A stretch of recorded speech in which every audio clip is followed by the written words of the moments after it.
we have two basic identities for the sine of a plus b and the cosine of a plus b. These can be derived with using triangles, or they can be derived from something called Euler's formula. We're not going to worry about those derivations right now. We're just going to say that the sine of the quantity a plus b is sine a cosine b plus cosine a sine b. Cosine of a plus b equals cosine a cosine b minus sine a sine b. Now, you will be expected to know all these identities, these basic identities, the reflection and Pythagorean identities from the preceding clip, and these two identities from this clip. Now, if you know these two identities, you then need to know how to derive certain formulas. And this is what we spent class time doing, going through the derivations of several formulas. So you really should stop the clip at various points and do your own derivations, and I'll try to indicate those points to you.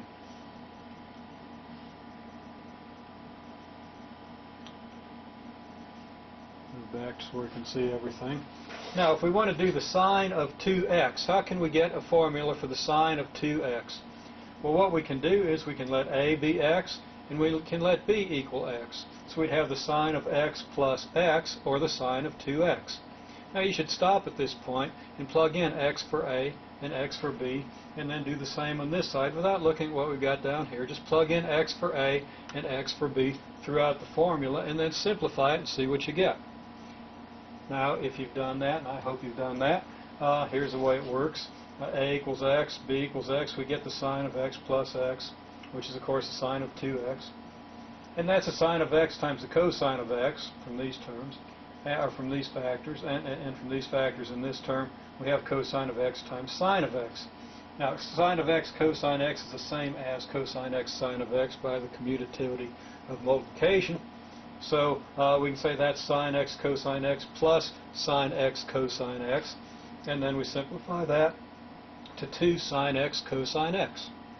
You should at this point stop the clip and plug in x for a and b in the formula for the cosine to get the formula for the cosine of 2x. Now, assuming you've done that, we of course get cosine of x plus x, and that's going to be, if a is x and b is x, we get cosine x, which is cosine squared x, of course, minus sine x sine x, which will be sine squared x. So we get cosine squared x minus sine squared x, and I hope you stopped the clip and did those to obtain those results. The next result we want to look at is the result for the difference of two angles.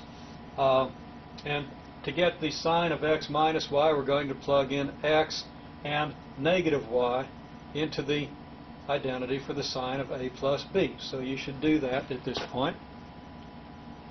Now, assuming that you have done that,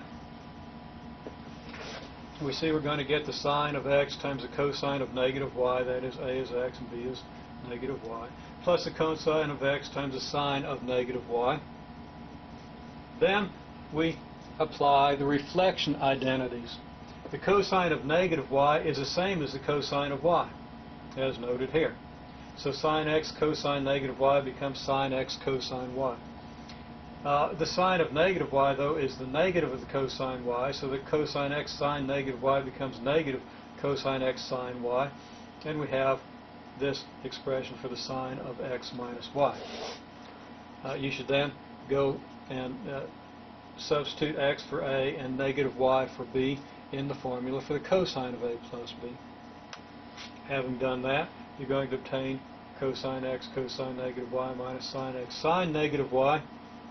The cosine is, again, an even function, so we're going to get a positive here. The sine is an odd function, but we have a negative here, so we get this formula, again, from these two reflection identities and the cosine of a plus b identity.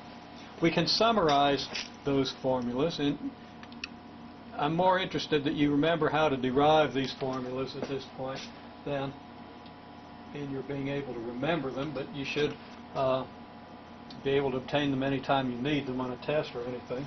We're going to say the sine of x plus or minus y is sine x cosine y plus or minus cosine x sine y. That is, when we have a plus between x and y, we have a plus here.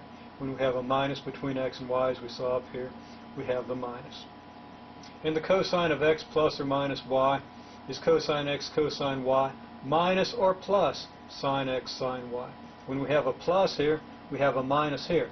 When we have a minus here, we have a plus here, as we saw in this example.